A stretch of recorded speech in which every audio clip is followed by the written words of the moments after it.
Essentially, Tales of Arise is a very interesting combat mechanic where it actually highly incentivizes the continuation of your combos.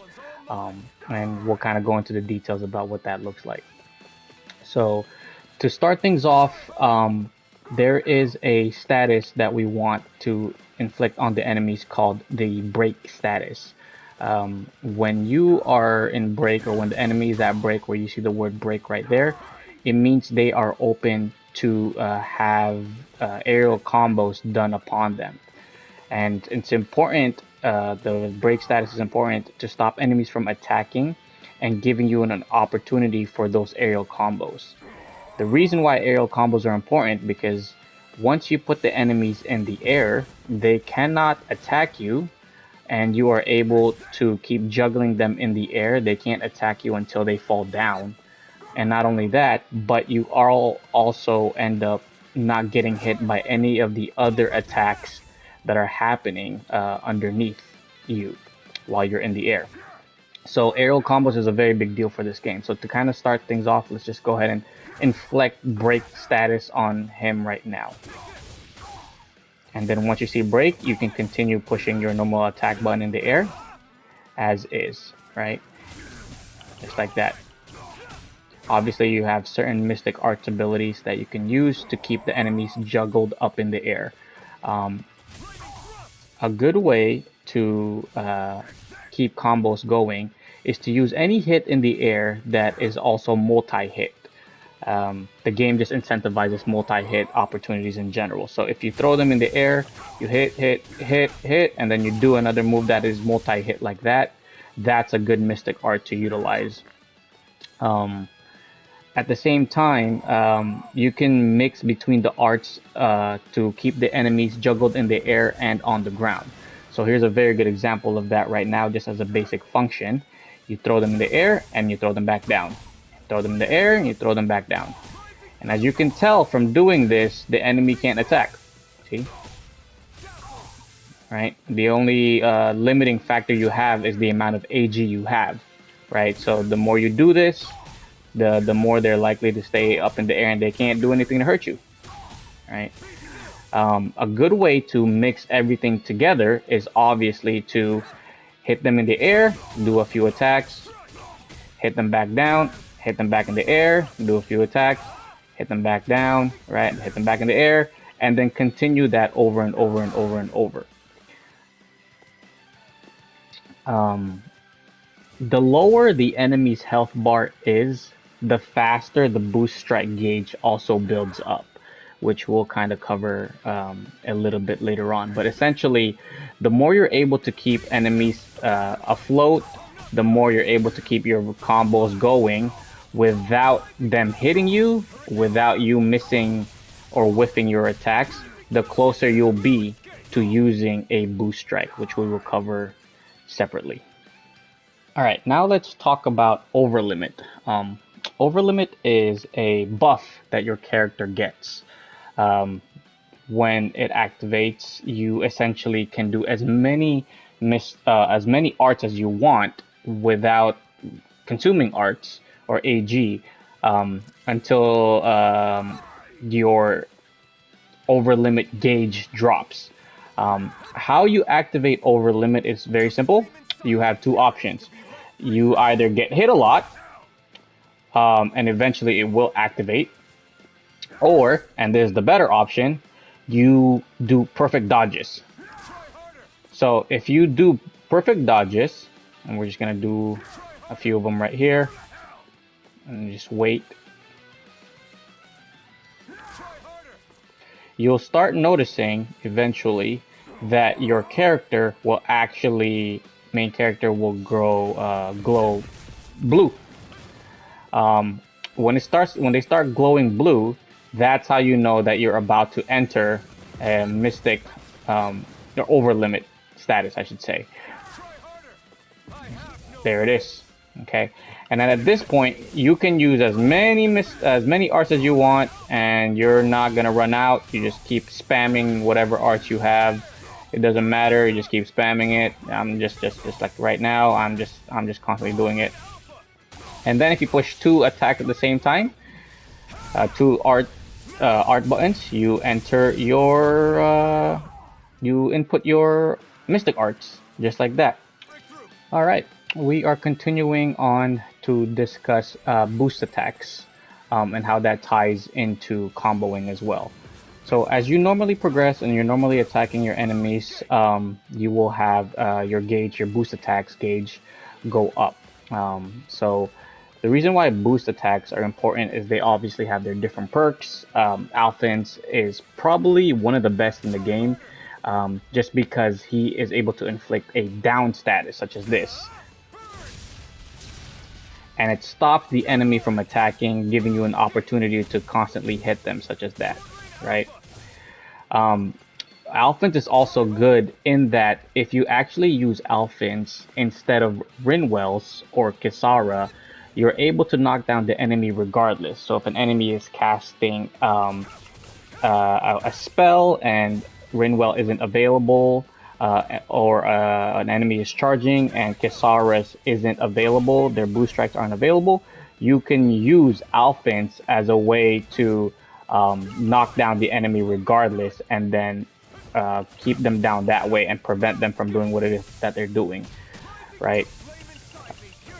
So here's an opportunity for us to just use it. Right, it just goes on as the more you are progressing through the game, as the more that you're just attacking in general and moving around, your boost attack will go up. Boost attacks are pretty important and are one of the key staples in the game. One of the things that is interesting about boost attacks is they actually have iframes. So they can actually be used as a defensive option, because essentially when you are using a boost attack, you are invincible for the entirety of the duration of that animation of that boost attack. I will give you a perfectly good example as long as we are able to get the boost attack here. Give me 1 second. I'll just try to build this up. All right, here we go. So now that we have a boost attack, let's say an enemy is about to attack. If I'm not able to dodge, I can use it to actually power through the attack itself. Right there, I took no damage, as you can tell. So they're a good way to use their iframes to prevent enemies from hurting you, especially during those moments where there is a big one-hit KO attack that the enemy might have or something along those lines. Additionally, boost attacks are very, very good to obviously keep your combos going. And they kind of tie into one another. And the way that they do that is because obviously your attacks will have a final string. So your combo string will have a final attack just like that. And after that, you can't really do any more attacks. You're going to have to use some sort of art. So using a boost attack keeps that flow, stops that flow from happening, because you can just keep attacking the enemy using the arts. So a good flow of using attacks is to just use your basic attacks, and then using your mystic arts. Once you're done with your mystic arts, you can use your boost attack. So how you can use your boost attack to complement your combos and your arts is essentially very fluid. You just keep attacking. In the middle of your attacks, you use your mystic, or I'm sorry, your normal arts. Once you use your normal arts, and let's say you are running out of normal arts, right? Boost attacks also give you an additional AG when they're acted upon. So as you can tell, I'm running out of AG right now. If I use a boost attack for right here, I regain 3 AG slots for every 1 boost attack that is happening. Okay, 3 AG slots for 1 boost attack that's happening. If you obviously tie each and every single one of the boost attacks together, you get more AG. So now we're going to talk about boost strikes and how they tie into the grand scale of things. There's a way that you can essentially play and fight in the game so that you will guarantee boost strikes. And the way to do that is to time your boost attacks, so that way you recover AG when you're running out of AG, and to keep your offense going at the same time while attacking with your basic attacks and then using your arts to keep the pressure on the enemy. Essentially, the more you're able to constantly keep attacking the enemy, the more you're able to apply a boost strike to them. You can see by this, the gauge right there, this blue gauge, that will get filled up as you keep constantly attacking the enemy. If you end up getting hit at any point, or if an attack doesn't hit and it whiffs, just like, you know, that I almost whipped it right there, then you will end up missing the boost strike opportunity. So you don't want to whiff your attacks, and at the same time you don't want to get hit.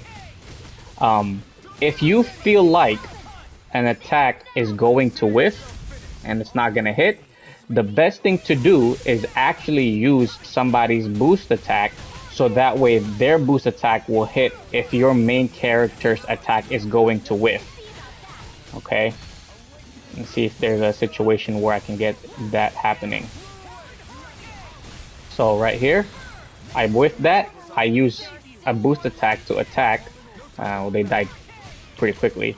But if, like right there, I whiffed, and I'll use Dohalim instead to keep the offense going. What that does is two things.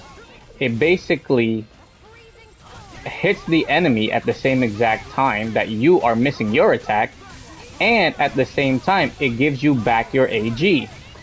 And if you have more AG, then you're able to constantly keep your pressure. And so that's how all of it ties together. Okay, you keep your constant attack, your basic attack, right? Your AG attacks, right? Just like this.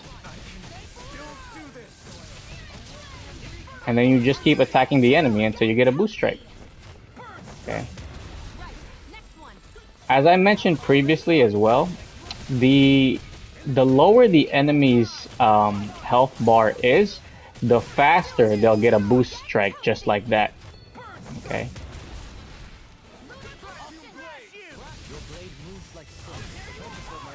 And that's it. You just keep constantly pressuring your enemy. You keep attacking.